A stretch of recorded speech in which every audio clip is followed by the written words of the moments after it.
The night was quiet, almost too quiet.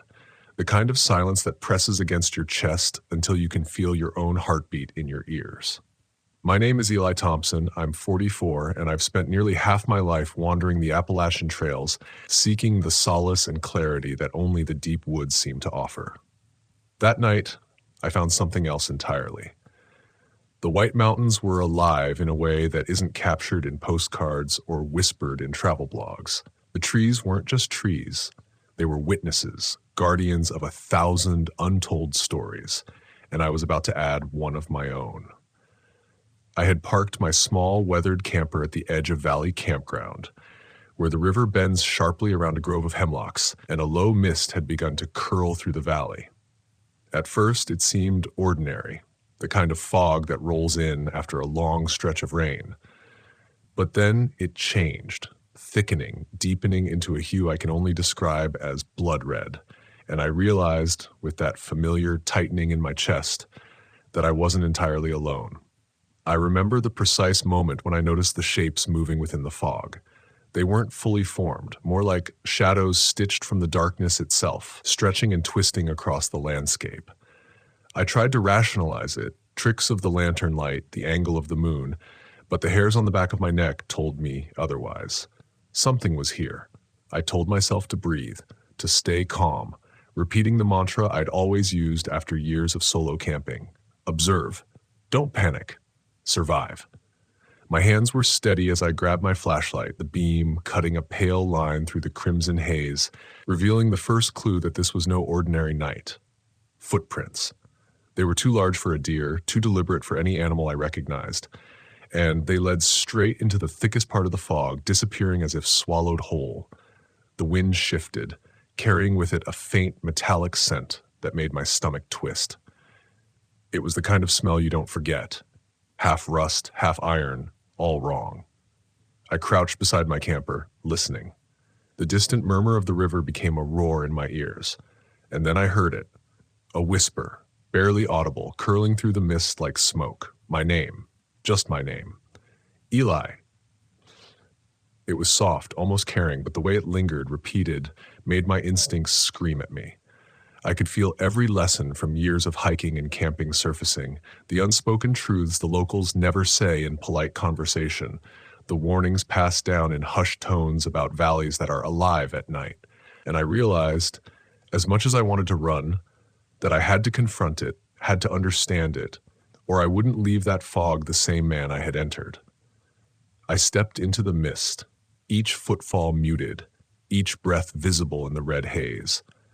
The world narrowed to the sound of my heartbeat and the crunch of leaves under my boots. Shapes moved at the edge of vision, vanishing when I tried to focus on them, but leaving a sense of intent behind them, as if they were testing me, measuring my courage, my resolve, and then abruptly it stopped.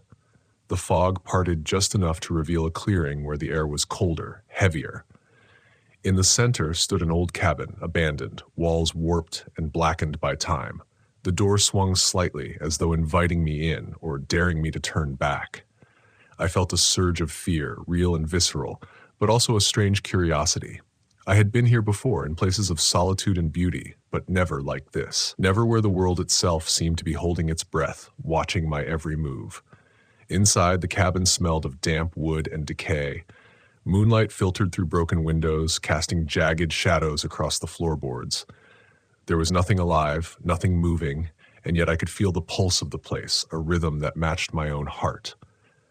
And then I saw it, a small carved symbol on the wall, faintly glowing as if the fog outside had seeped in. It was unfamiliar, jagged, almost angry. I pressed my fingers to it, and the air shifted, the whispering returning, this time a chorus, layering my name with others I didn't recognize.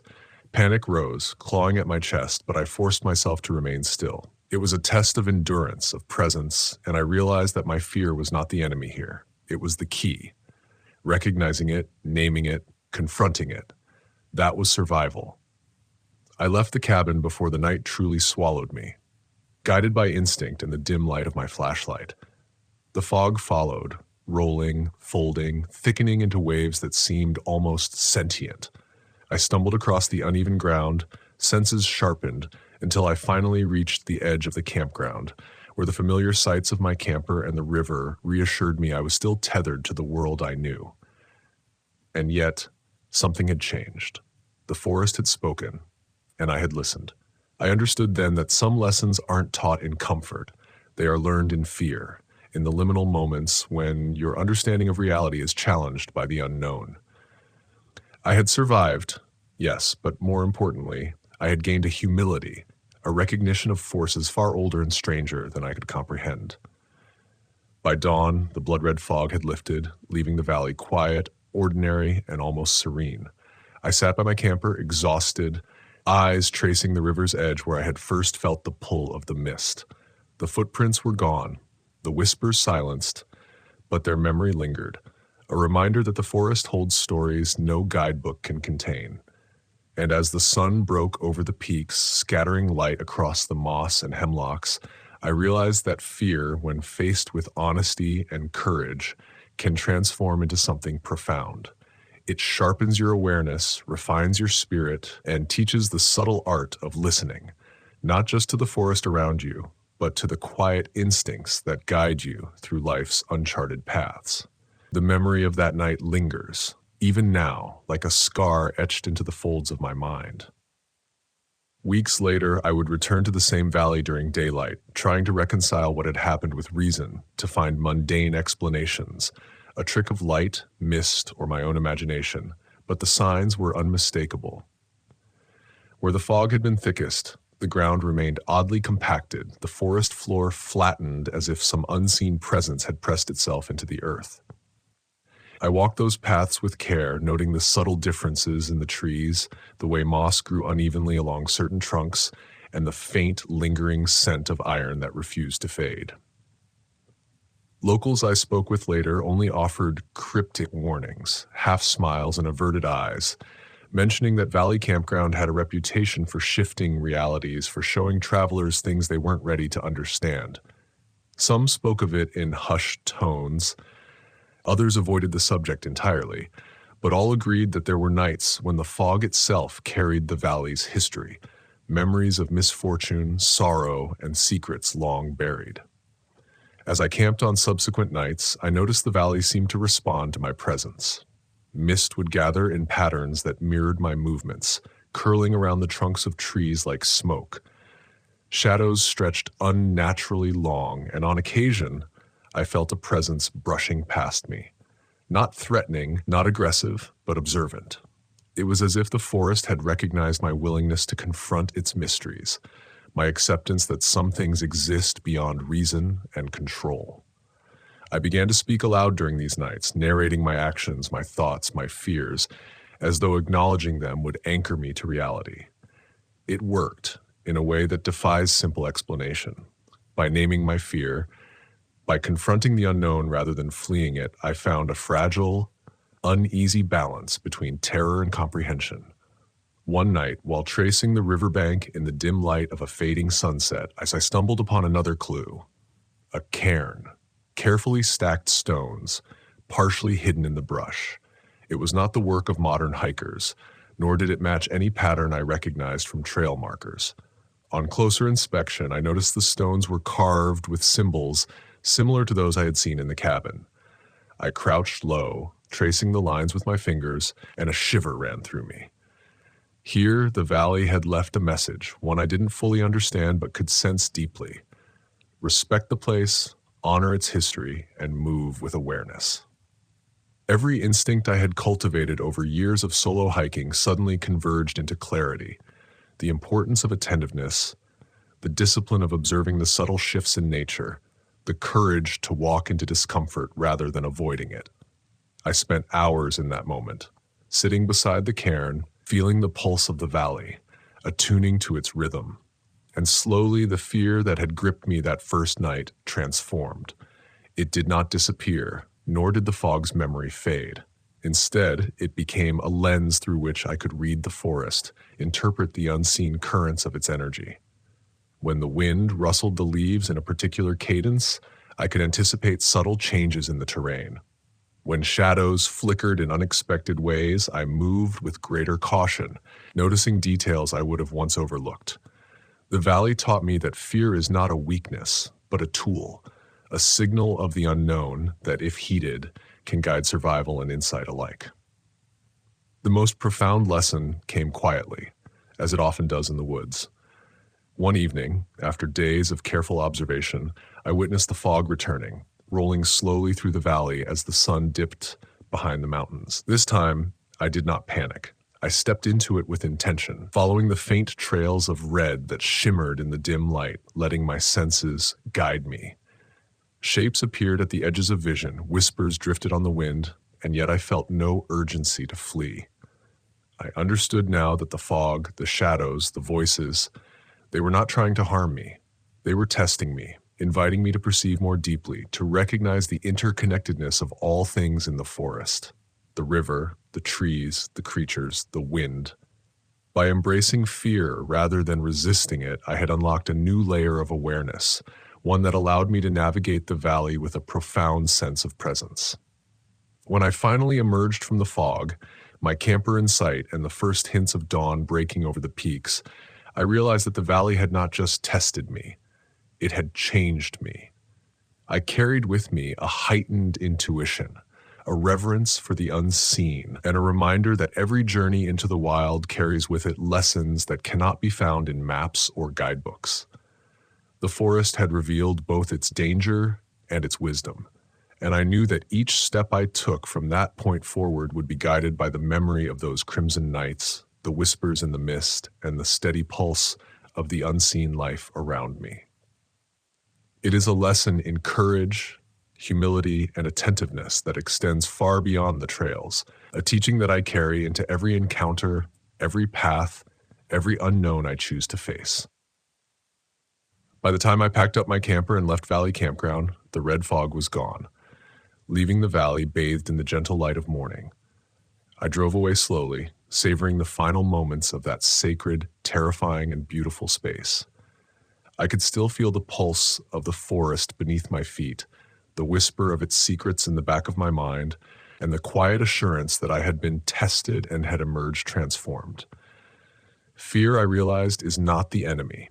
It is a messenger, a bridge between the known and the unknown, a guide that leads us to the very edge of our understanding. And when we meet it with courage, curiosity, and respect, it opens a door to a world far richer, deeper, and more alive than we ever imagined possible. I remember the drive back down the winding mountain roads, fog clinging stubbornly to the hollows even as the sun rose higher, painting the peaks in gold and amber. My hands gripped the steering wheel, not from fear, but from the weight of understanding settling over me like a cloak. That night in Valley Campground had stripped everything away, comfort, certainty, illusion, and left me with something raw, something real. I had felt the pulse of the forest, heard its whispers, and seen its tests reflected in shapes and shadows, and in return it had offered me a gift, the clarity that comes only when you face what you cannot control. I thought about the locals' warnings again, their half smiles and quiet avoidance, and I finally understood they did not fear the valley in a superficial way.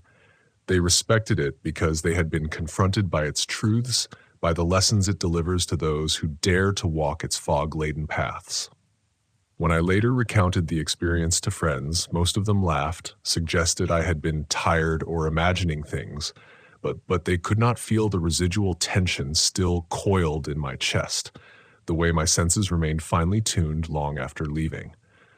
I learned to notice subtle shifts in the wind, the sudden quiet of the forest, the scent of iron in the air, not because I expected danger, but because the world itself carries messages for those willing to perceive. There is a rhythm to fear, a cadence to the unknown, and once you learn to listen to it, you find yourself navigating not only forests but life, with a heightened awareness and an almost sacred attention to the present moment. Each step is deliberate, each decision informed not solely by logic, but by intuition sharpened by experience, by the knowledge that the world is far older and stranger than we often allow ourselves to believe. Weeks turned into months, and the memory of the blood-red fog remained a guidepost. Whenever I feel fear creeping into other aspects of life, work, relationships, uncertainty, I recall the valley at 3:08 a.m., the whispering shadows, the glowing symbols on cabin walls.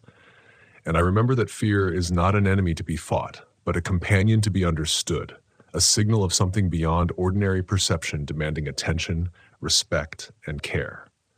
That night had taught me patience, resilience, and the discipline to move forward with awareness, even when my mind screams to retreat. I learned that bravery is not the absence of fear, but the willingness to meet it fully, to walk into it, and to allow it to transform you. Now, whenever I return to the Appalachians, I carry that night with me, woven into my steps, embedded in the way I see the mist curling over mountain ridges, in the way I notice footprints in the soil that do not belong to any creature I know. I speak softly to the forest as I hike, acknowledging its presence, its history, its power. I am no longer just a visitor. I am part of a dialogue that stretches back centuries, a conversation with the unseen, with forces that are patient, deliberate, and profoundly alive. And I understand that every moment of fear, every heartbeat in the dark, every whisper in the fog is not simply a challenge to endure, but an opportunity to grow, to perceive, to awaken to the hidden layers of the world. Looking back now, I realize that the valley has changed not only how I move through forests, but how I move through life. I have learned to honor intuition, to value patience, and to embrace the unknown with courage, curiosity, and respect. The blood-red fog was not a threat. It was an initiation, a reminder that the world is far larger, stranger, and more alive than we often allow ourselves to see. And as I stand at the edge of a new trail, watching mist curl around the trees and sunlight scatter across the peaks, I carry with me a profound truth. Courage is not measured by the absence of fear, but by the willingness to meet it, to listen to it, and to let it shape you into someone who sees the world with clarity, reverence, and unshakable presence. That is the gift the forest offered me that night, the lesson that continues to guide every step I take in the wild, and every choice I make beyond it. And when the fog rolls in again, thick and crimson, I do not run. I walk forward, heart steady, senses alive, knowing that I am part of something larger, something eternal, and that the deepest wisdom often comes wrapped in the guise of fear. And then, as the sun dipped behind the jagged peaks and the last rays scattered gold across the valley, I paused at the crest of a ridge, looking down on the campground that had haunted my night.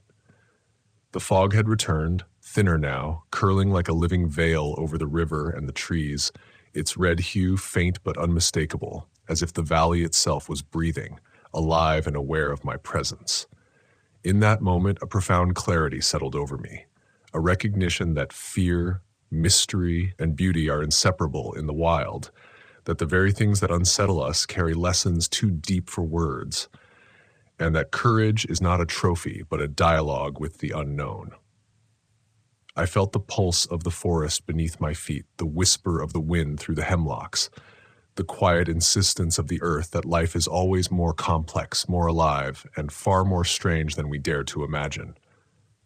I took a deep breath, letting the crisp mountain air fill my lungs, and felt an unexpected gratitude, not for the safety of leaving the fog behind, but for having walked through it, unflinching, and having been transformed by it. Every fear confronted that night, every shadow that flickered just beyond comprehension, had become a teacher, revealing patience, presence, and the subtle art of listening. I understood that the world offers no guarantees, only invitations, to step forward, to engage, to meet life on its own terms, and to allow the mysteries around us to shape us, refine us, and awaken us to the depths of our own courage.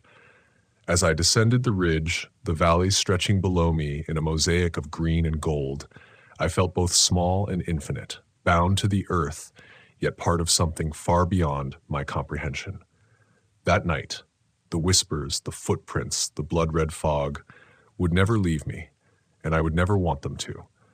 They are etched into my being, a reminder that every trail holds its own truths, every forest its own consciousness, and that to truly live, we must be willing to walk into darkness, to face the unknown, and to emerge not merely unscathed, but profoundly awakened.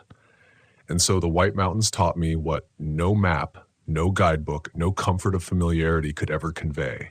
That fear is a companion, the unknown a mentor, and the wild a mirror in which we discover who we are when the lights go out, when the fog rolls in, and when the world whispers our name in the dead of night.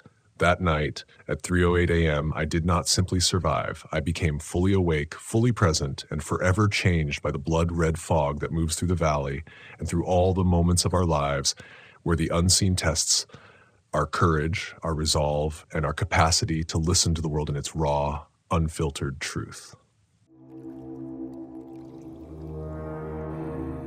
The wind shifted in the valley, carrying a chill that seemed almost unnatural, slipping past my jacket and threading into my bones like it knew I was alone. I first noticed it while unpacking my gear, the quiet Appalachian evening punctuated only by the distant rustle of leaves and the occasional crow cawing somewhere far above. My name is Thomas Gray, 44, and I've been chasing solitude in the forests of Appalachia for more than a decade, trading the hum of city streets for the silent, living cathedral of ancient trees. I had driven hours to reach this particular patch of wilderness, a narrow clearing near Damascus that I had discovered years ago on an overgrown trail, the kind of place locals spoke of only in hushed tones or with knowing looks. Tonight, the moon was thin, almost absent, and shadows folded over themselves in the hollows like secrets waiting to be disturbed. I had been meticulous, as always, setting my small camp with the precision of someone who respects the forest's quiet authority. The fire pit, a circle of scorched stone, was central to the clearing, and I arranged logs around it, imagining the soft crackle of flames that would soon illuminate the dark corners around me. I had eaten my modest dinner, the kind that doesn't leave crumbs to invite bears or curious raccoons, and by the time I had settled on my log, I felt the familiar pulse of peace that comes with being deep in the woods, alone but tethered to the land. Yet, something about this night felt off, subtle and indefinable, the kind of feeling that tightens your stomach without a sound, like the forest itself is holding its breath. Hours passed and the fire, which I had kept modest, began to die, orange embers glimmering weakly before succumbing to shadow. That's when I first saw it. A figure seated at the edge of my extinguished fire, still as stone. My mind recoiled, trying to rationalize. A local camper, perhaps, moving silently through the trees, that or some trick of the low light, but there was no movement, no sound, only the unmistakable presence of something human-shaped, slouched slightly, as if resting or waiting. My heart caught in my throat, an animal part of me screaming to flee, yet another, older part of me, trained in countless nights in the woods, urging caution. I did not reach for my lighter immediately. I did not want to provoke whatever was there. I called out softly, a simple hello that sounded braver in my mind than it ever did when it left my lips. The figure did not respond, did not shift. My pulse quickened, the forest around me suddenly too loud, every snapping twig and whispering leaf amplified into a chorus of threat. I remember my eyes adjusting, tracing the edges of the figure, trying to make sense of it, the way the pale moonlight glanced off its shoulders, the vague outline of its head bowed slightly, as if in contemplation or mourning. For a moment, I imagined I was witnessing a ghost, not a living being, a fragment of the forest's memory made flesh. And yet, there was nothing ethereal about it, nothing that would convince me to step closer without fear. I took a slow breath, reminding myself of every lesson learned over years of camping in the Appalachian wilds. Fear is a visitor, not a master. I reached for my small flashlight and switched it on, letting a narrow beam cut through the darkness. The figure remained unnervingly still, and the beam revealed a face, gaunt and pale, eyes deep with a sorrow I could almost feel pressing into my chest. My mouth went dry. I had never expected to encounter another soul in this secluded corner, certainly not someone, or something, that seemed suspended between this world and another.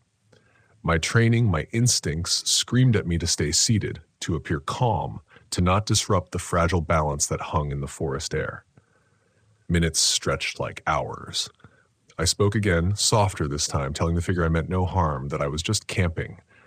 The shadows seemed to fold closer, the trees bending slightly as if listening. Then, slowly, it lifted its head. The eyes met mine, hollow yet searching, and I understood something profoundly human about fear and isolation.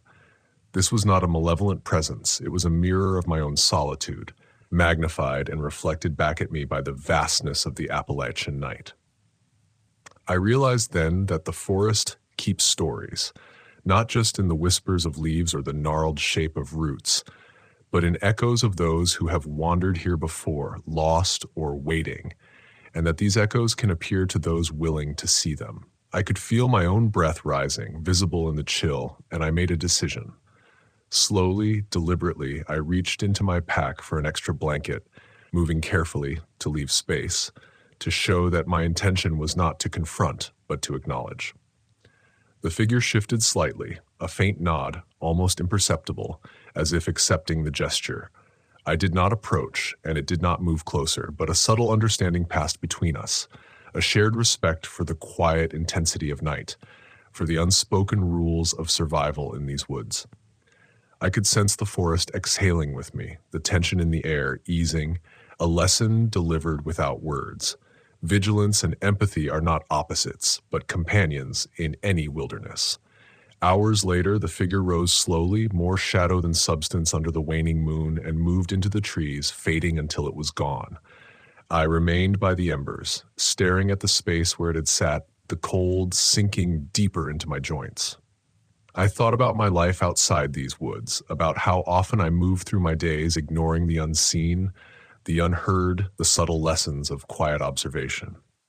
Here in Damascus at 9:44 p.m., I had been confronted not with danger alone, but with a delicate boundary between fear and insight.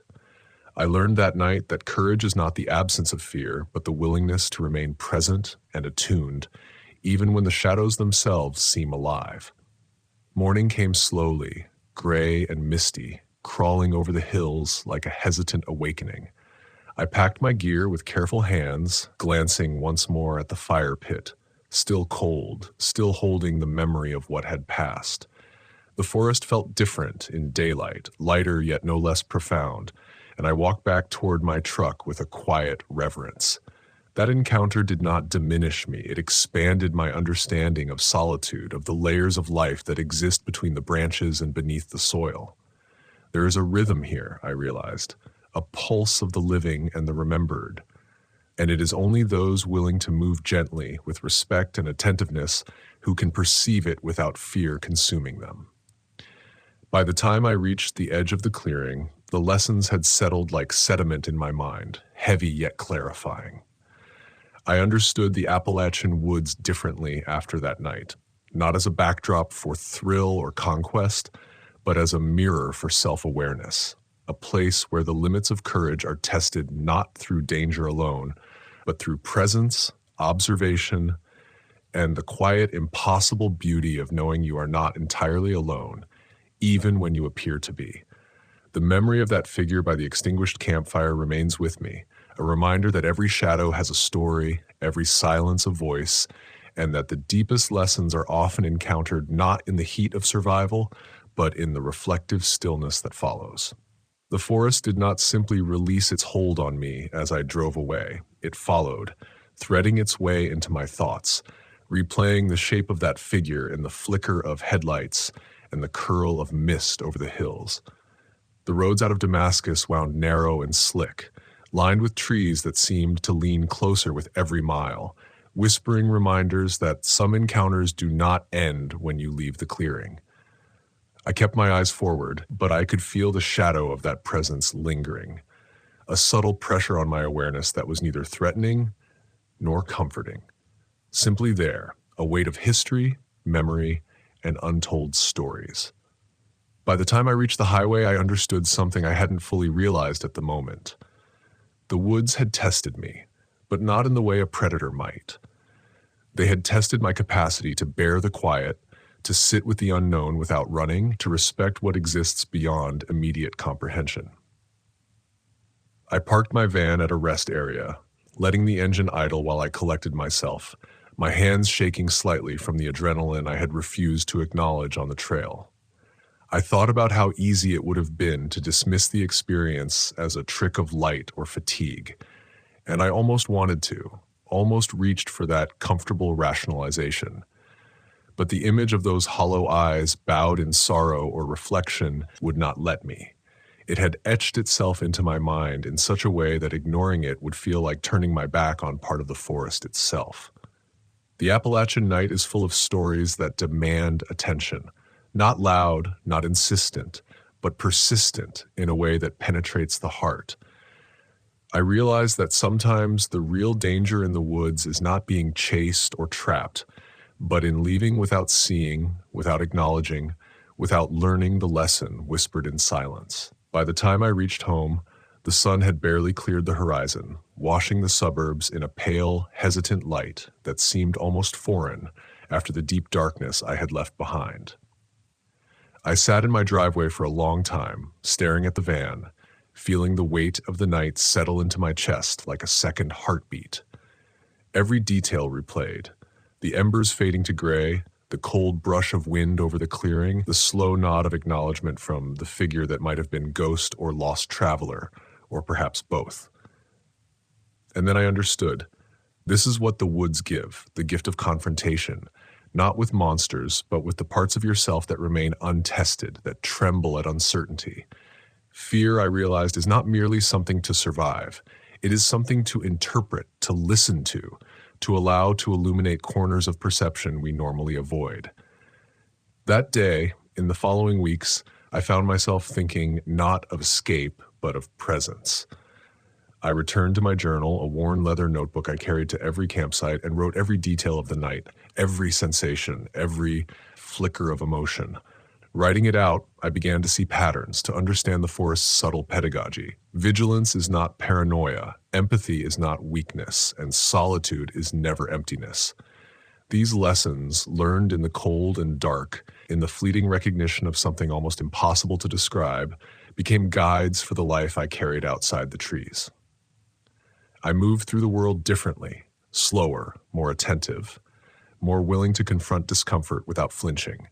And yet, the memory of the figure lingered, a quiet reminder that there is a vastness in the world that cannot be tamed, only acknowledged. Months later, I returned to Damascus, drawn by something I could not name, driven by the need to see the clearing again, to feel that weight of presence, to measure the difference between fear and understanding. The forest had changed slightly, as all forests do, but the fire pit remained, blackened stone forming the same circle, waiting as if it had been expecting me. I sat in the same position, letting my eyes adjust to the shadows, half expecting nothing and yet fully prepared for everything. And then, in the same corner, I saw it again, not fully, not in the form of a complete apparition, but a suggestion, a glimmer of presence that made the hairs on my arms rise and my heart beat with recognition. I did not move. I did not call out. I simply watched, and in watching, I understood. Courage is not the elimination of fear, but the willingness to face it with patience, awareness, and respect. The figure did not speak. It did not vanish abruptly. It simply was, a living question posed by the forest to anyone who would sit long enough to meet it. And in that moment, I understood why campers, hikers, and wanderers are drawn to the deep woods. Not just for isolation or escape, but for revelation. The forest tests us, it reflects us. It mirrors the cracks and strengths in our character that go unnoticed in the ordinary cadence of daily life.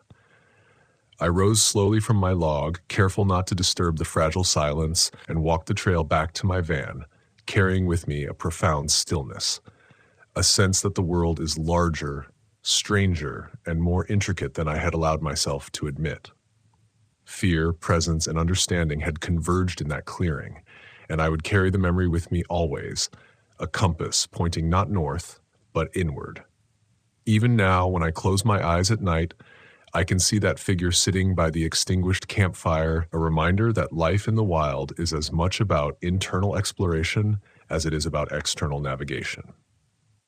The shadow taught me that vulnerability and courage are inseparable, that to truly know the wilderness, one must also be willing to know oneself, with all the hesitation, doubt, and insight that entails. Damascus 9:44 p.m. will forever mark not just a time and place, but a threshold moment, a confrontation with something beyond simple comprehension, something that leaves its mark in ways subtle and profound. The forest, the figure, and the silence together offered me a truth that city streets, digital screens, and endless activity never could. Presence is the highest form of courage, and recognition of the unseen is the most enduring lesson of all. The days that followed were quiet but charged, as if the encounter had shifted something fundamental in the rhythm of my life. Walking through the ordinary world, the grocery store, the streets, the hum of cars, I felt a subtle distance from the noise, a kind of heightened perception that made the mundane seem almost translucent.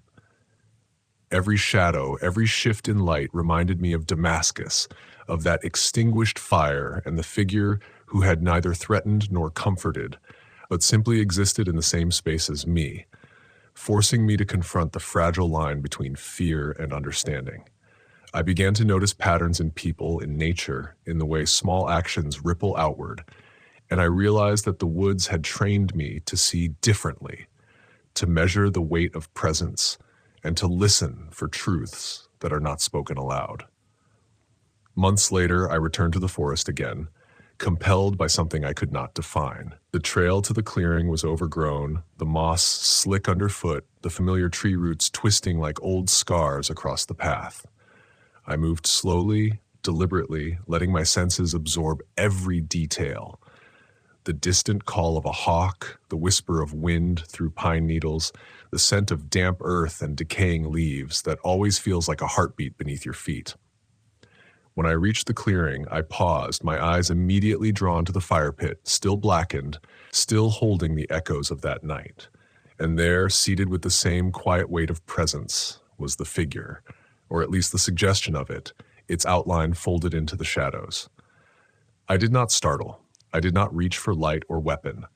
I simply sat, and for the first time I understood fully that courage is measured not in confrontation, but in patient acknowledgement, in the willingness to sit with what cannot be fully explained.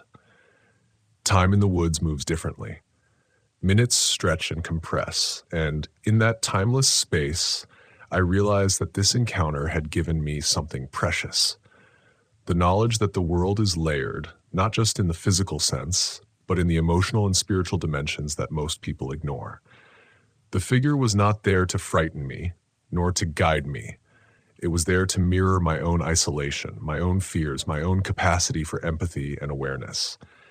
Sitting there, I felt the forest's pulse in tandem with my own, a reminder that life's deepest lessons are often silent, subtle, and waiting for the patient observer to recognize them. In that quiet communion, I found a strange serenity, a tremor of awe that ran through me, acknowledging that some truths can only be grasped when fear is faced and absorbed, not dismissed. Eventually, the figure rose, moving like a shadow peeling itself from the trees, and as it vanished, I was left with a profound stillness that seemed to stretch beyond the clearing, beyond the forest, beyond myself. It was an absence that was not empty, a space filled with understanding and reflection. I rose and walked the trail back to my van, feeling each step as a tether to the lessons of that night. Fear had not been obliterated, but transformed into vigilance tempered with empathy, into an attentiveness that would shape every moment I spent in the wild. That night had reminded me that the woods are not merely landscapes. They are teachers, holding mirrors to our inner lives, challenging us to see beyond the obvious, to honor the unseen, and to carry the quiet strength of awareness into every corner of our existence. When I finally drove out of Damascus, the sun sinking low over the ridges, I felt both humbled and exalted.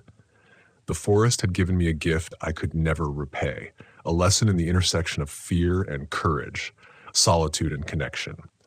It had shown me that the most profound revelations are not found in triumph or escape, but in the willingness to remain present, to observe, and to engage with the unknown without flinching. I understood now that every shadow, every silence, every abandoned clearing holds the potential to teach, if only we approach it with respect and attention. The Appalachian night, with its chill and its shadows, its ancient trees and hidden hollows, had changed me irrevocably. It had reminded me that to live fully, we must sometimes step into the darkness, sit with uncertainty, and allow ourselves to be seen, not just by the world, but by the parts of ourselves we usually keep hidden. Even now, when the city presses close and life seems urgent and unrelenting, I carry the memory of that extinguished fire and the figure who sat beside it. I carry it as a reminder that the lessons of the wild are not contained in maps or gear lists, not in survival tactics or hours logged, but in presence, patience, and the courage to face what we cannot yet explain. Damascus 9:40 p.m. was not a moment to be feared, but a doorway, an invitation to recognize the depth of our own perceptions, the fragility and strength of solitude, and the subtle, enduring power of attention. And in that recognition, I found not only understanding of the forest, but of myself, a quiet, resolute, unshakable awareness that life, in all its shadows and whispers, is richer when approached with openness, courage, and the willingness to witness what lingers beyond the light. The wind was heavier than usual that night, whipping through the ridges of the Smokies with a voice that felt almost human, carrying whispers of stories long forgotten. I remember standing on that narrow trail, my boots sinking slightly into the damp earth, the forest stretching around me like an endless cathedral of shadows. My name is Caleb, I'm 32, and I've wandered these mountains since I was a boy, learning the cadence of the trees, the hidden paths of wildlife, and the kind of quiet that feels like it could swallow you whole. But nothing in my years of camping, nothing in the careful rhythms I had honed, prepared me for what I stumbled upon that night. Something that would etch itself into the part of my mind that refuses to forget, that keeps me awake when the wind carries the wrong sort of story through my window. We had set up camp on the ridge around twilight, a small party of friends and fellow hikers, with our packs pressed close and a fire crackling low as dusk fell. The smoke trailed upward, disappearing into the folds of the mountains, and I remember thinking how peaceful it all felt. That peace, however, is a fragile thing in the Smokies, like the thin layer of mist hovering over a still pond, ready to shatter at the slightest disruption. Around 2:51 a.m., I woke to a sound that immediately snapped me out of sleep, a faint, static-laden hum, as though a radio had been turned on somewhere nearby. I froze, straining my ears against the usual night chorus, the distant call of an owl, the rustle of leaves in the wind, the sigh of branches settling. But this was different. I followed the sound cautiously, my flashlight piercing the darkness in narrow slices, the beam falling on the familiar shapes of pines and ridges that moments ago had seemed benign. And then I saw it. A tent, perfectly ordinary in size and shape, set up along the edge of the ridge, yet strangely isolated from our camp. The zipper quivered gently in the wind, and inside, unmistakably, there was a radio playing static. It was an old, battered thing, the kind you might find in a forgotten cabin or the back of a dusty attic, and yet it sat there without a soul near it. My stomach clenched, that familiar knot of fear mixed with curiosity, and I couldn't turn away.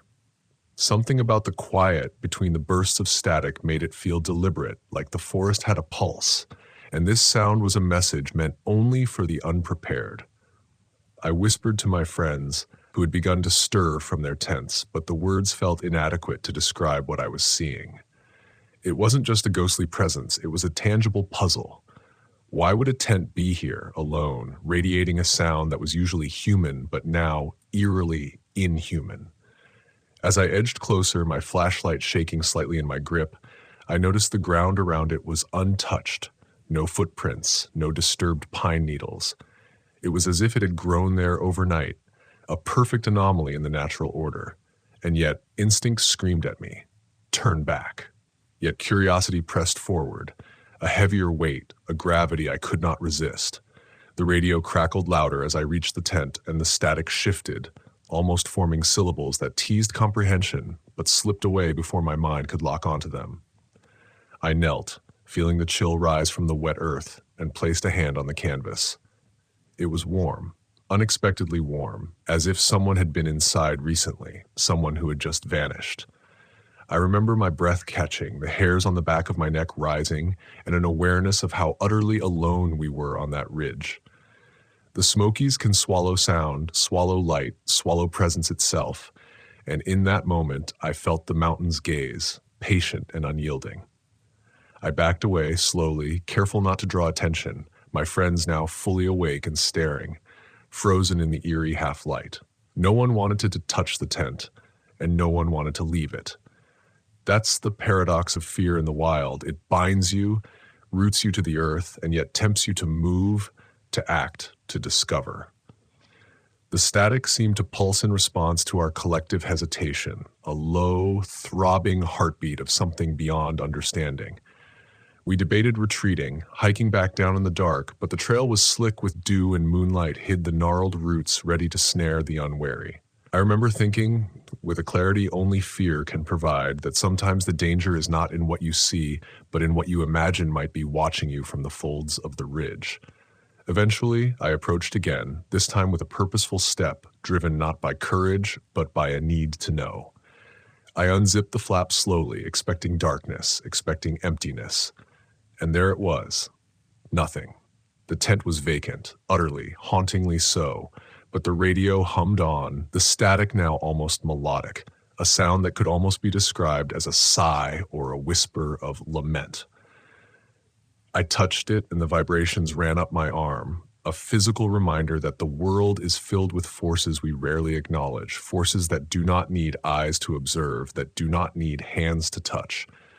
The lessons of the Smokies are written in silence and shadow, and in that moment the mountain was teaching me something urgent, something ancient. I stepped back, and my friend Sarah, who had remained silent, whispered a question I wasn't ready to answer. "Do you think it's alive?" Her voice was barely audible, but it carried across the ridge, weaving with the static in an uncanny harmony. And the truth is, I didn't know. I couldn't say. But there was a weight, a presence, a consciousness behind the hum, something that insisted we acknowledge it, recognize it, if only for a fleeting heartbeat before the night claimed us again. I had always thought I understood fear, had cataloged it in careful journals and long treks through the unseen corners of the Appalachians. But this was different. It was intimate, invasive, almost personal, like a story that required participation, that demanded an audience. Hours passed, or maybe minutes, time stretched like taffy in the dense night. The wind shifted, and with it the static began to waver, its pulse slowing until it became a faint echo, fading into nothingness. By the time the first hints of dawn kissed the eastern ridges, the tent had vanished, leaving behind only a slight depression in the forest floor and the memory of a sound that would haunt me for years. We packed up quickly, not speaking much, each of us absorbed in the knowledge that the ridge had shared its secret and that the mountains had once again reminded us of their rules.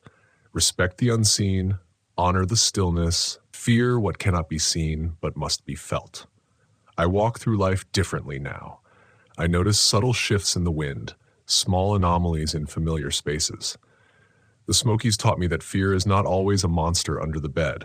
Sometimes it is a message, a call to attention, a lesson veiled in static and shadows. I learned to trust instinct, to honor curiosity, but also to recognize the boundaries that nature, and perhaps something older, sets for those who wander too far without listening. That night, that 2:51 a.m. on Smokies Ridge did not just frighten me. It transformed me, reshaping my understanding of presence, of absence, and of the strange, intricate dialogues that exist between a person and the wild. The mountains will always whisper, always test the boundaries of what we believe is real, and for those willing to listen, they offer stories more profound than any written word. The radio static was gone, but its echo lives within me, a reminder that the deep woods are never truly empty, that every ridge holds a history, a consciousness, a truth waiting to be acknowledged, and in acknowledging it, we become part of a story larger than ourselves, one that humbles, frightens, and ultimately teaches us the raw, unvarnished beauty of paying attention to the world in its purest, most enigmatic form. And so we hiked down that ridge as dawn cracked the sky open with pale, trembling fingers, and every shadow we passed seemed alive, every rustle in the underbrush a possible echo of that empty tent and its ghostly radio. I could feel the tension loosening in my shoulders, but the tension in my mind remained, a gnawing awareness that some encounters in the wild do not end with footsteps or sunrises. They linger, settle into your bones, and demand contemplation long after the forest has returned to its quiet rhythm. I kept thinking about the impossibility of that night. No footprints, no person, no explanation. Only static, only that tent that seemed to exist for reasons beyond human comprehension. It was a puzzle I would carry with me, a question without an answer, and yet somehow it felt like a gift. A reminder that the forest holds wisdom if you have the courage to listen, and fear, when understood, can teach more than any safety manual ever could. As we reached the lower trails, I looked back up at the ridge. The sunlight had washed over it now, softening its jagged edges, and for a fleeting moment it seemed innocent, almost mundane. And yet I knew the truth. The ridge had not changed, our perception had. What had appeared supernatural at night was simply the mountain's own way of reminding us that we are temporary, fragile, and sometimes blind to the deeper rhythms of life. That awareness struck me as I breathed in the crisp morning air, wet with dew and pine, a sensation that was both invigorating and humbling. I realized then that part of hiking, camping, wandering in the deep woods is surrendering control, admitting that some stories exist without resolution, some presences without form, and some lessons without clarity. When we finally returned to our cars, everyone was quiet, each of us caught in our own reflection of the night. I felt a strange kinship with the forest, a connection that was unsettling but profound. In that emptiness, in that uncanny hum of a radio without an owner, I understood something fundamental.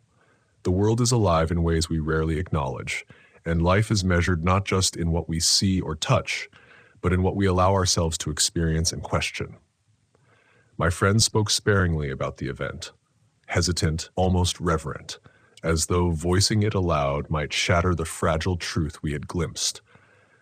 We had confronted something inexplicable together, and in that shared acknowledgement, we found a silent, unspoken bond.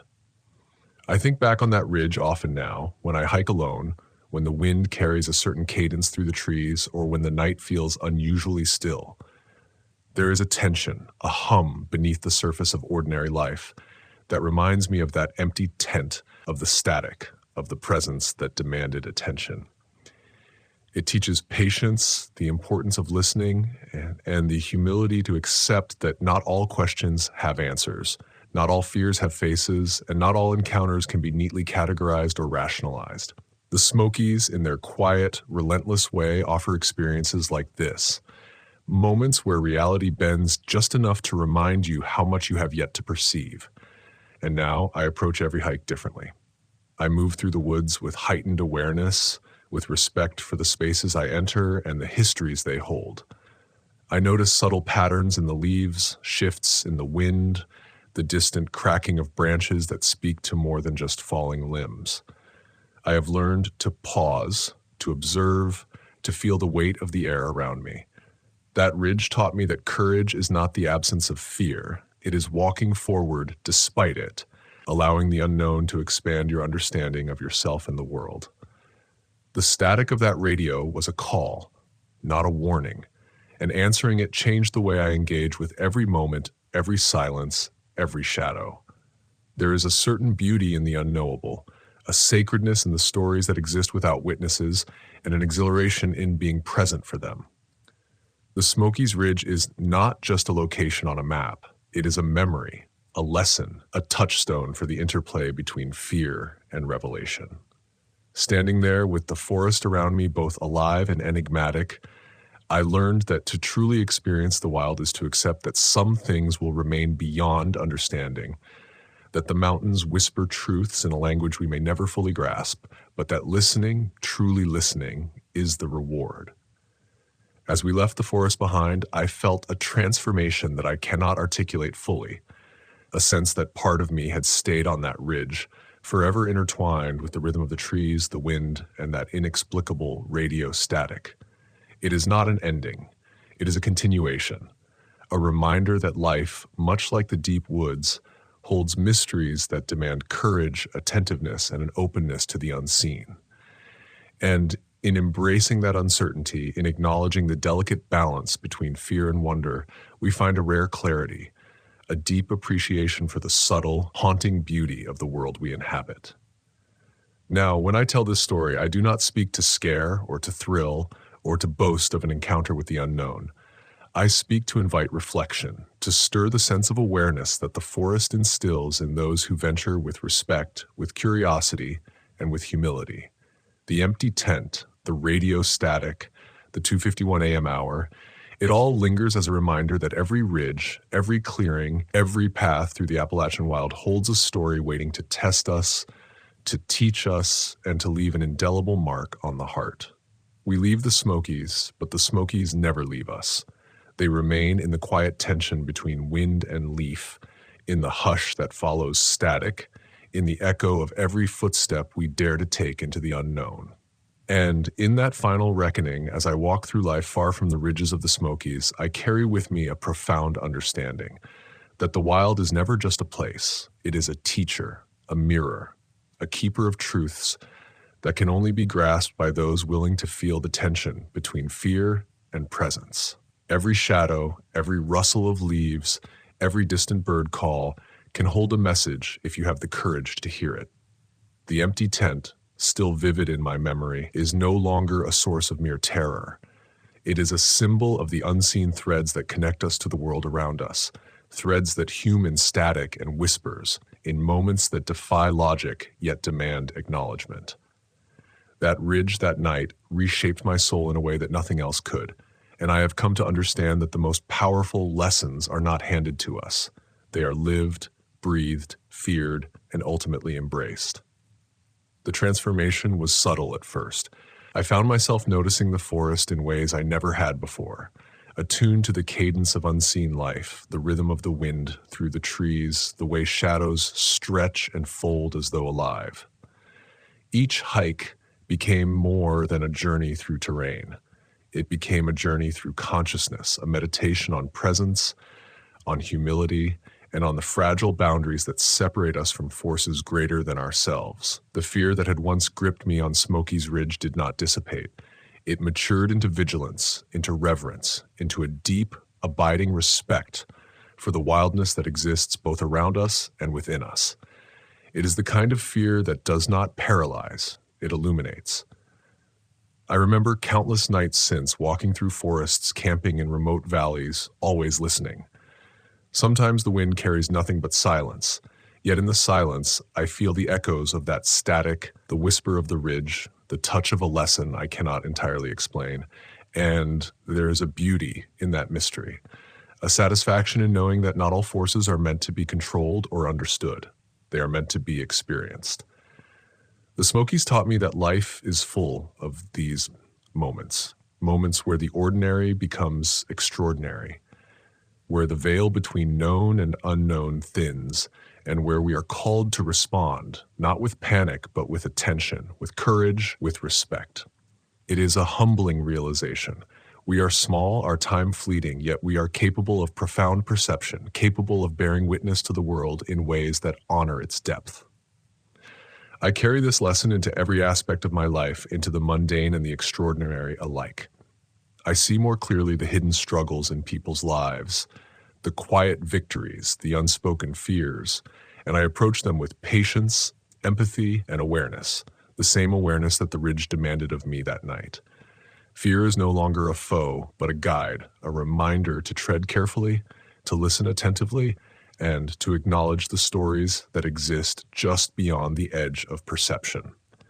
As the sun sets now, painting forests and mountains in amber and violet, I think of the hikers who will one day follow the same trails, who may find themselves awake at 2:51 a.m., confronted by the inexplicable. My hope is that they too will listen, will honor the space they enter, and will understand that what seems frightening is often a doorway into understanding, a bridge to perception, a call to awaken to the layers of life that are too easily ignored. The ridge is not just a location on a map. It is a reminder that the world holds mysteries, lessons, and wisdom that are eternal, waiting for those willing to step forward into the unknown with open eyes and steady hearts. In the end, the story of the empty tent and its radio static is not a story of terror alone. It is a story of transformation, of recognition, of awe in the presence of forces greater than ourselves. It is a testament to the power of the forest to shape us, to teach us, to challenge us to confront what we do not understand, and to emerge altered, wiser, and profoundly connected to the world we inhabit. Every ridge, every shadow, every whisper of the wind carries this lesson, that life, like the deep woods, is vast, complex, and full of wonder that can only be embraced with courage, humility, and attention. And so when I close my eyes at night, when I remember the ridge, the empty tent, and the radio's ghostly hum, I do so with gratitude rather than fear. For in that moment of inexplicable presence, I glimpsed a truth too vast for words, that the world is alive in ways we cannot control, that we are part of a greater rhythm, and that the courage to witness, to listen, and to honor the unknown is the truest path to understanding, the truest path to life itself. The Smokies do not just exist outside us, they exist inside, whispering, waiting, teaching. And if we are quiet enough, if we are still enough, if we are brave enough, we hear. I remember the way the forest smelled that night, damp, earthy, and impossibly alive, like it was breathing just for me. My name is Daniel, I'm 32, and I've been hiking the Appalachian Trail for more years than I can count without losing track. There's a strange kind of intimacy in these woods, a closeness that both comforts and unnerves you if you listen too hard. I had set up my small tent on a little clearing along Springer Mountain, the kind of spot locals sometimes call the heart of the ridge, though I knew better than to believe in heart or safety when you're so high above the ordinary world. It was late autumn. The leaves had turned a coppered fire that whispered underfoot, and the chill of the night suggested that winter was already drawing its first shallow breath over the land. I had arrived just as the sun dipped beneath the peaks, carrying with it a gold that slipped through the trees like liquid memory. Setting up my tent was routine, almost meditative. Stakes hammered into frozen soil, rainfly stretched taut. But that night, something was off. Not in the obvious ways, like rustling in the underbrush or snapping branches, but subtler, a weight in the air, an electricity that wasn't supposed to be there. I had checked the weather twice that afternoon, both on my phone and against the old analog readings in my worn Appalachian guidebook. No storms were predicted. Clear skies, low winds, the kind of night where stars glint sharp and infinite. I felt a confidence in that knowledge, a false comfort that made what came next all the more surreal. The first strike came without warning. One instant the forest was quiet, the next a jagged line of light cut through the sky, striking a few yards from my tent. I was thrown backward, the sound deafening, the smell of ozone instant and suffocating. My heart hammered in a rhythm that didn't belong to the night, and I scrambled to my feet, half expecting a storm to barrel over the ridge. But the sky remained clear. Not a cloud, not a whisper of wind. The leaves shimmered in the moonlight, the forest untouched. I blinked, thinking maybe it was a hallucination brought on by exhaustion, by too many miles on the trail. And then it happened again. A second strike, closer this time, splitting a tree that had stood unbroken for decades. The fear that seized me was not just for my life, though I knew that was at risk. It was a disorienting terror, a kind that makes you question the very logic of the world. Lightning does not strike clear skies. It does not single out the smallest tent on the ridge with deliberate precision, and yet there I was, the epicenter of nature's inexplicable focus. My first instinct was to run, to leave the clearing, to put distance between myself and whatever was hunting in that invisible storm. But another part of me, stubborn and perhaps foolish, held me rooted. Curiosity tangled with fear, twisting into an almost hallucinatory resolve. I had to see what was happening. I had to survive it and understand it. I crouched in the vestibule of my tent, peeking through the mesh like a trapped animal. The next strike illuminated the clearing in violent brilliance, and I saw it. Scorched earth, the outline of where the lightning had struck, but no storm. Not even a flicker of distant clouds. I called out, half expecting someone. Another hiker, a ranger, maybe even a local with knowledge of hidden mountain forces, but my voice was swallowed by the night.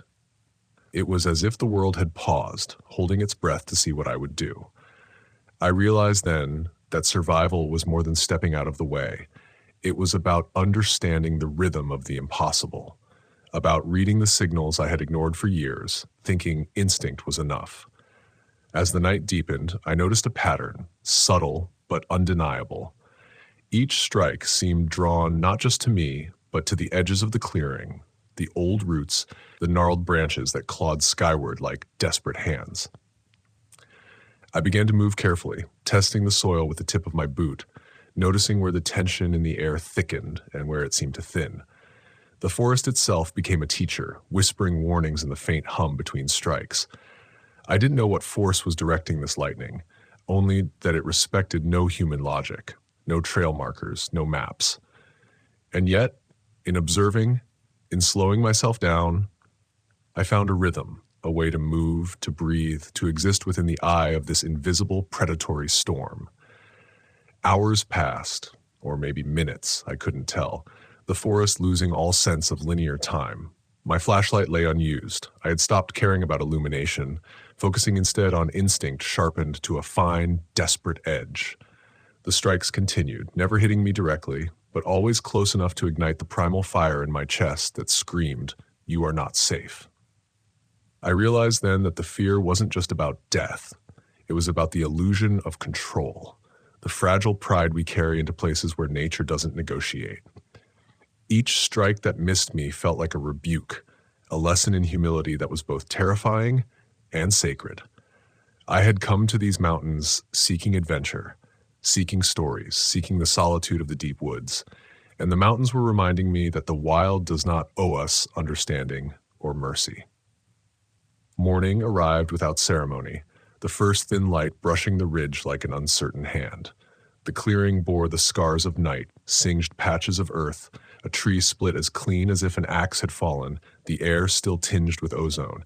I emerged from my tent, limbs trembling, eyes scanning for some logical explanation, some rational cause. But the world was calm, impossibly so. Birds sang, leaves rustled with ordinary wind, and the sky held only the pale promise of day. I realized I was alone, truly alone, and yet something within me had shifted. The fear had not left. It had been refined, channeled into a sharp awareness that would linger with me for years to come. I learned that night that the woods are never random. They are patient, deliberate, and sometimes cruel. And that lesson, hard as it was, became the measure of my respect for the mountains. I packed up slowly, every movement deliberate, every glance over my shoulder a reminder that what had happened was not a fluke.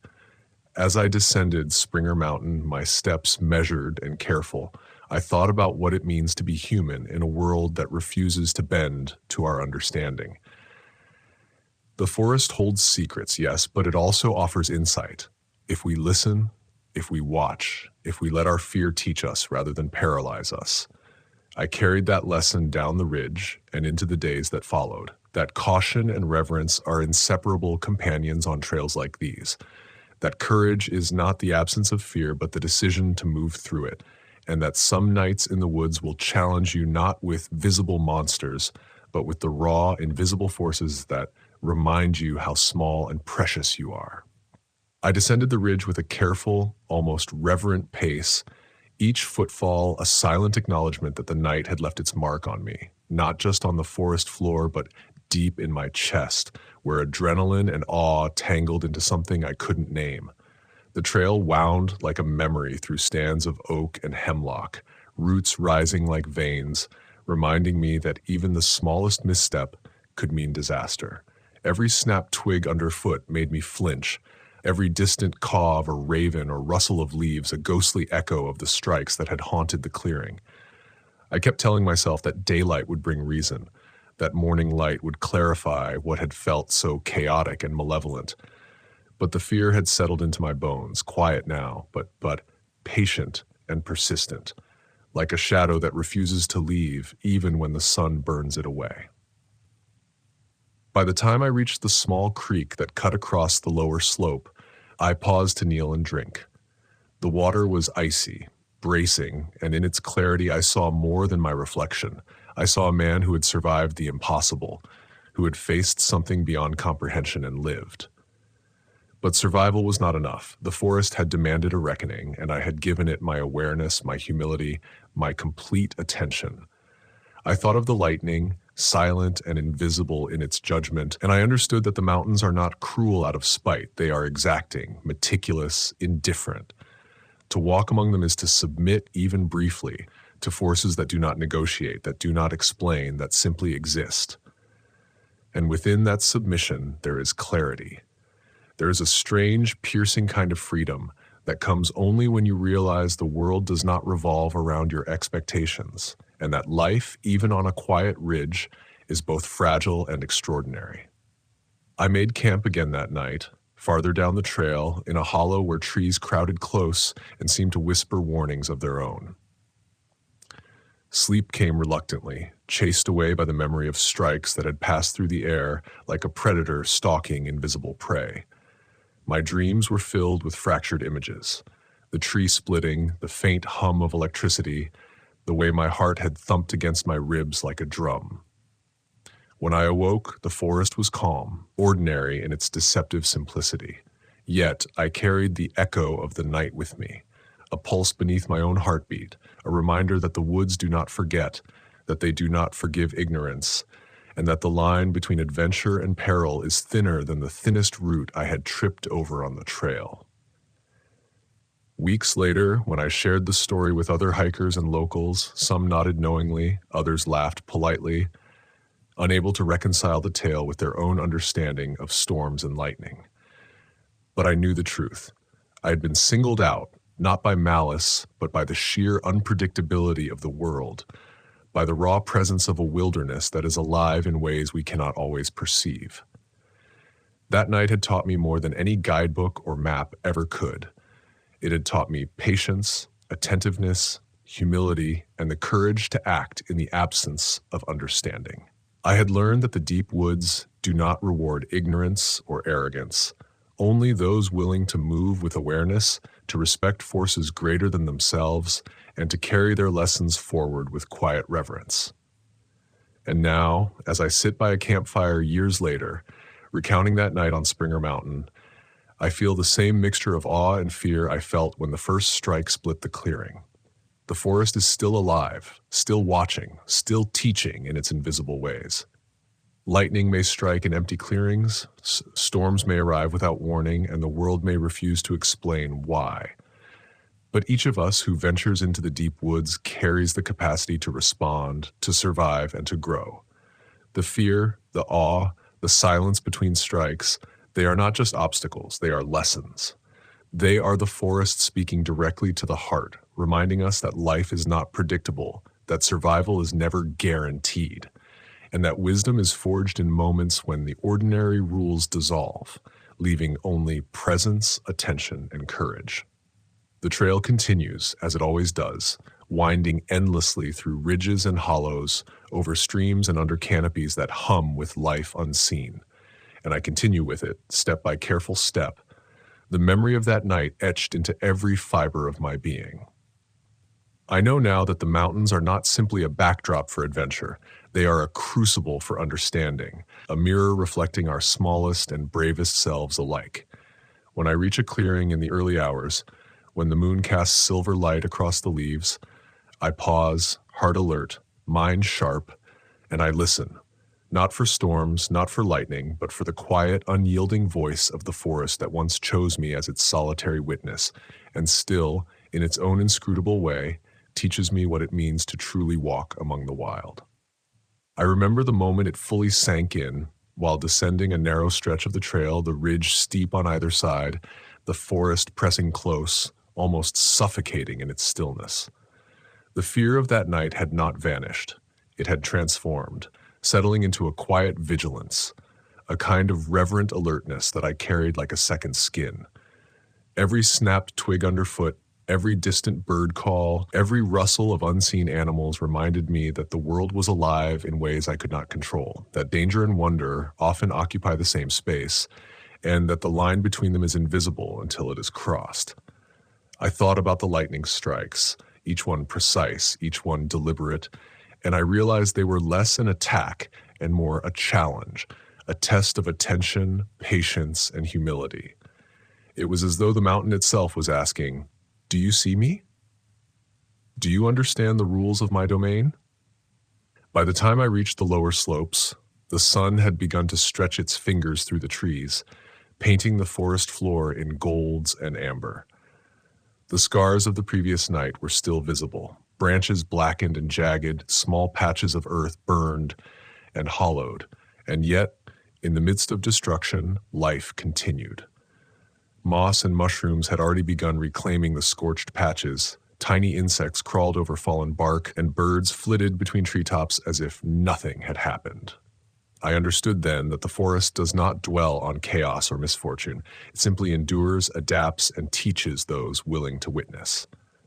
I knelt, running my hands over the damp soil, letting the smell of ozone and pine fill my lungs, and felt a gratitude deeper than words, a bond with the wild that only the truly tested can know. As I resumed the trail, I reflected on how unprepared I had been, not in terms of gear or physical fitness, but in mindset.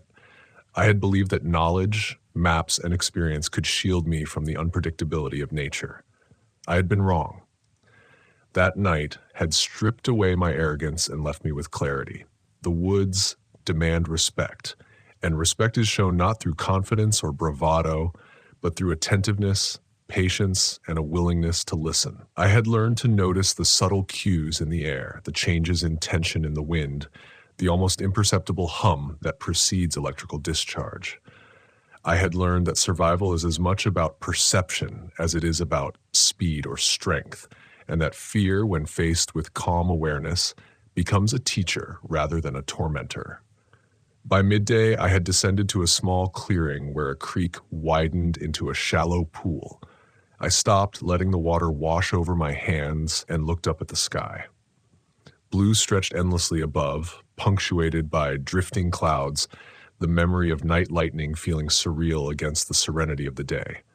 Yet I could still feel it, an echo, a pulse running through the air, a lingering presence that defied explanation. And I realized that the true gift of that night was not merely survival, it was transformation. I was no longer just a hiker, a wanderer seeking the thrill of the trail. I was a witness, a participant in something far larger than myself, attuned to a force that does not bend to human understanding. That understanding was terrifying, yes, but also liberating. It freed me from the illusion that the world could be predicted, that I could fully control my fate, that danger was always obvious. I had glimpsed the raw, chaotic heartbeat of the mountains, and it had not crushed me. It had shaped me. The descent continued, each step a meditation, each breath a reminder of the night's lessons. When I finally reached the lower campgrounds, where other hikers laughed around fires and the smell of cooked meals hung in the air, I felt simultaneously part of the world and apart from it. I could rejoin the ordinary rhythms of life, but I carried within me a story that no casual observer could comprehend fully. That night on Springer Mountain had rewritten the rules for me. What I once feared as uncontrollable and random was, in truth, a mirror of the limits of my own perception.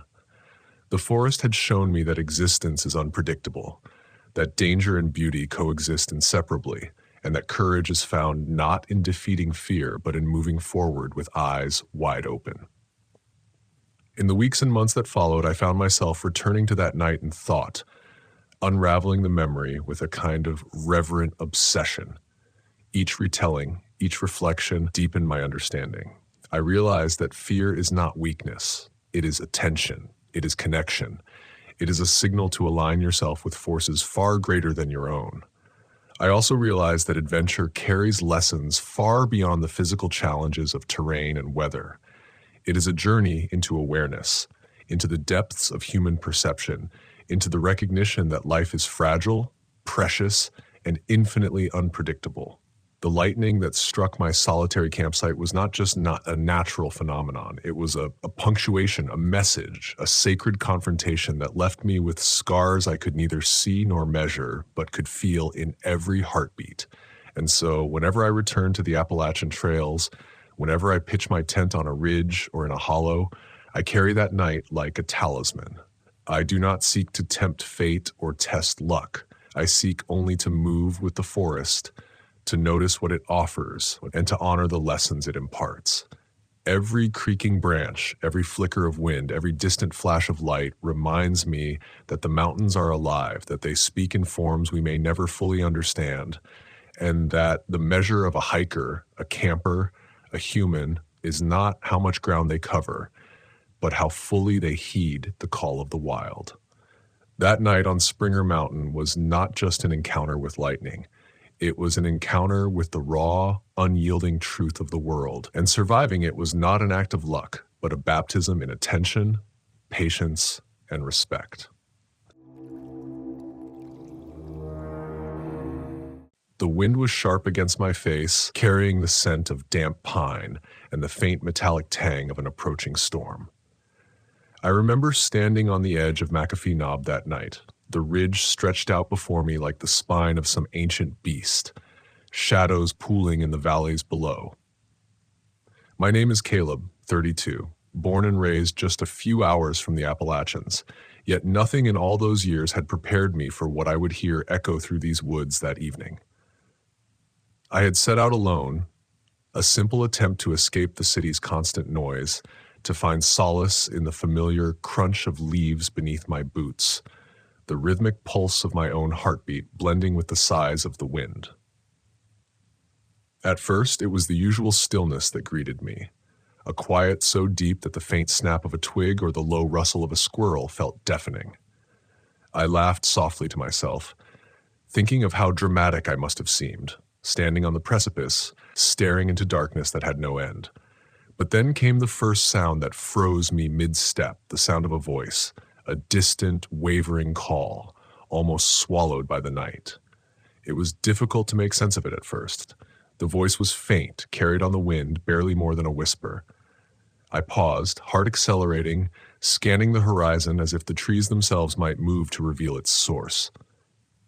"Help," it said again, clearer this time, edged with a panic that tightened my chest like a vice. I knew, logically, that I was alone on that trail. The nearest hiker, at least a few miles down the mountain, wouldn't be able to call out and have me hear them like this. And yet, there it was, a human cry, immediate and real, tugging at instincts older than reason. I checked my pack. Flashlight, extra batteries, first aid kit, all present. My phone, though, was dead, a casualty of overuse and neglect. The kind of mistake that felt small until the night stretches infinitely ahead. My mind raced. Should I follow the sound? Could it be someone stranded, someone falling behind on a familiar trail? And then, almost as quickly, the voice stopped, leaving only the wind and my uneven breathing. I moved cautiously, each step deliberate on the slick rocks, listening intently for another call, another clue. The forest seemed to shift around me. Trees that were once companions now loomed like silent sentinels, their branches clawing at the night sky. The voice came again, lower this time, a desperate whisper threading through the rustling leaves. "Please, I'm here." It was human, undeniably so, and yet there was something strange about the tone, as if it were coming from somewhere both near and impossibly far. I froze, trying to trace it to a direction, but the sound fractured as the wind changed course, leaving me disoriented. Fear began to seep into the edges of my mind. Not the flashy, adrenaline-driven fear of a sudden stumble or fall, but the deeper, gnawing kind that settles quietly and refuses to leave. A part of me wanted to turn back, to retreat to the familiarity of my car and the comforting hum of streetlights, yet another part of me, the part that had chased adventure up these mountains countless times, would not ignore someone in need. I called back, my voice brittle but firm. "I hear you. Where are you?"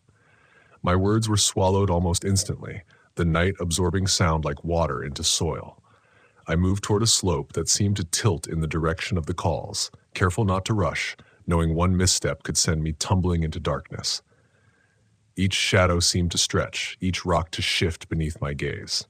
Then I saw it, a small figure, slumped against a tree, half hidden in underbrush, illuminated briefly by a flashlight I had forgotten I carried. Relief surged first, quickly followed by confusion. The figure was me, or at least a perfect double, down to the jacket and the worn boots. I stumbled backward, tripping over roots, and when I looked again, there was nothing. No one. No figure. Just the echo of a voice calling softly into the void. I spent the next hour moving cautiously along the ridge, the calls coming intermittently, sometimes from the right, sometimes from the left, always impossibly distant, yet agonizingly close. My rational mind searched for an explanation, a prank, an echo, some lost hiker. But deep down, I knew this was different. The forest itself seemed to bend around the sound, shaping it, guiding it, perhaps even creating it. I shouted again, more urgently this time, and the voice repeated my words back to me, warped, stretched, a distorted mirror of my own desperation. It was no longer simply a call for help. It was a reflection of the fear, the solitude, and the vulnerability I had carried with me into these woods. As the night deepened, rain began to drizzle, cold and insistent, soaking the jacket that now clung to my skin. I realized that my own experience was being rewritten by something outside my comprehension. The calls had a rhythm, a pattern I could not yet place, yet instinctively followed. Each echo led me closer to the edge of the ridge, where the fog hung thick like a veil between the earth and sky. And then, at exactly 8:27 p.m., as I reached the narrowest point overlooking the valley below, the voice spoke my name. Not just a call for help, not a reflection, but my name, spoken with the urgency and intimacy of someone who had watched my every step for hours. I stopped, breath caught, heart thundering. And in that suspended moment, the wind died, the trees fell silent, and the world seemed to hold its breath with me. I knelt there, listening, unable to move, unable to call, as the fog shifted, revealing only the barest hint of a trail descending into the unseen. The voice came once more, almost human, almost desperate, yet undeniably from somewhere that should not exist, between reality and something else entirely. It was then I realized that this was not about finding someone lost, not about rescuing another hiker. It was about confronting the echoes within myself, the fears I had tried to bury, the loneliness I had disguised with purposeful adventure. I had come to the mountains seeking solitude, and instead, I found reflection, a voice, impossibly external, reminding me of everything I had ignored. I stayed there until the rain ceased, until the fog began to thin, until the first faint hints of dawn turned the horizon a timid gray. When I finally descended, following the trail carefully, I found no evidence of anyone else, no figure, no footprints, no sign that the calls had been anything other than whispers of the night. And yet, I felt changed. The mountains had taught me that fear is not always a signal to flee. Sometimes it is a guide. Sometimes it is a mirror, reflecting the parts of ourselves we rarely confront in the safety of day. The voice, whoever or whatever it was, had led me not into danger, but into awareness, into understanding, into the realization that some calls for help are not for others to answer.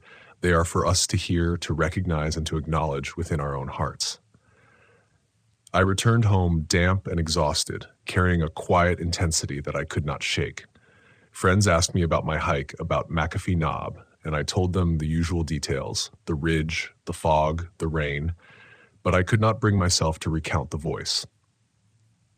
Some experiences are too intimate, too fragile, too raw for casual conversation. And yet, late at night, when the house is still, I sometimes hear it again, carried on the wind through the cracks of memory, a voice calling for help long after rescue, a reminder that some lessons, some echoes remain with us, persistent, haunting, illuminating, until we finally understand what it truly means to listen. To listen. The days after that night were quiet in the kind of way that felt unnatural. I went back to work, walked the familiar streets, and yet everything seemed sharper, louder, more intrusive than before.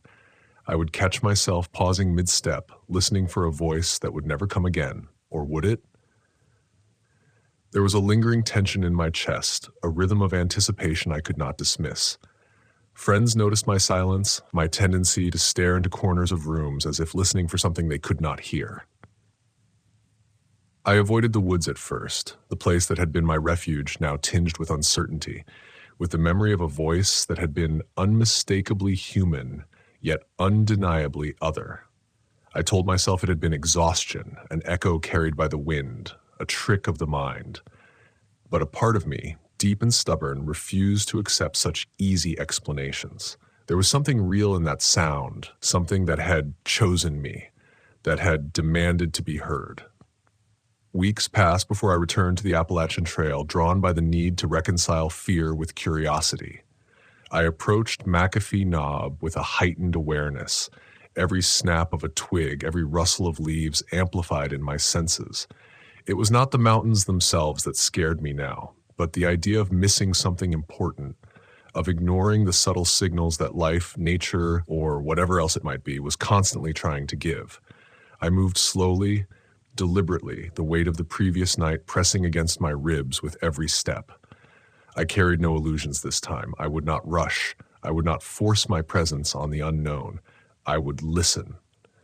And as I reached the ridge, the sun low on the horizon, I felt it again, a faint vibration in the air, a subtle energy that made my skin prickle. Not a voice, not yet, but a reminder that the mountains remember, that they observe, and that some encounters demand patience, reverence, and humility. That hike, I realized, was less about finding someone or something lost and more about discovering how deeply we are tethered to fear, to curiosity, and to the parts of ourselves that we often refuse to confront. Every step on the trail became a meditation on presence, a negotiation with the uncertainty that had gripped me the night before. I noticed the way the fog curled around rocks, how the wind threaded through the trees, how the distant calls of birds and the faint rustle of unseen animals created a rhythm, a dialogue that I had been blind to before. I understood, slowly, that my own anxiety had shaped my perception. I had been so intent on rescuing that I almost missed the lesson embedded in the echoes. Fear does not always signal danger. Sometimes it is the language of understanding, of awareness, of seeing beyond the surface. As evening fell, the sun dropping behind the ridges, I paused at the same spot where I had first heard the calls. The valley below swirled with mist, the last light of day dimming to a muted gray. I closed my eyes, inhaled the damp, earthy scent of pine and soil, and waited. The silence stretched, profound and almost holy in its intensity. Then, almost imperceptibly, a whisper of sound reached me. Not a voice, not a cry, but a vibration, a resonance that seemed to echo my own heartbeat. And in that moment, I understood the truth of what had happened. The voice, the calls, the disorienting echoes of that night had been a reflection, a mirror of my own vulnerability, my own humanity. I had heard the fear and desperation that we all carry, the subtle urgencies that we try to ignore. The mountains had not endangered me. They had opened a channel into myself that I had long neglected. I descended from McAfee Knob that night with a new understanding of silence, of listening, and of presence. The voice never returned in the same way, but I felt it in subtler forms, the pattern of the wind, the quiet pauses in conversation, the sudden awareness of someone else's unspoken need. It was a hum beneath the surface of life, reminding me that help, understanding, and connection often arrive in forms we cannot anticipate. The trail had taught me to move slowly, to be attentive, to let fear guide curiosity rather than panic, and to recognize that some rescues are not about saving another person, but about answering the call within ourselves. Returning home, I carried the memory like a compass, a persistent thread weaving through my daily life. Each night when I lay in bed, I could hear faint echoes of that ridge, the wind, the fog, the voice. And instead of dread, I felt reverence. I realized that our encounters with the unknown, whether in the deep woods or in our own lives, are not always warnings. Sometimes they are invitations to see clearly, to pay attention, to listen when we have previously been deaf to subtle truths. I found myself approaching relationships, challenges, and personal reflections with a heightened sensitivity, guided by an awareness born from that singular night. The mountains had called, the echo had answered, and in that interplay I had discovered resilience, attentiveness, and a profound unspoken courage. Even now, years later, the lessons linger. I hike often, alone or with others, but always with a deeper respect for the space around me and the silence that carries voices unseen.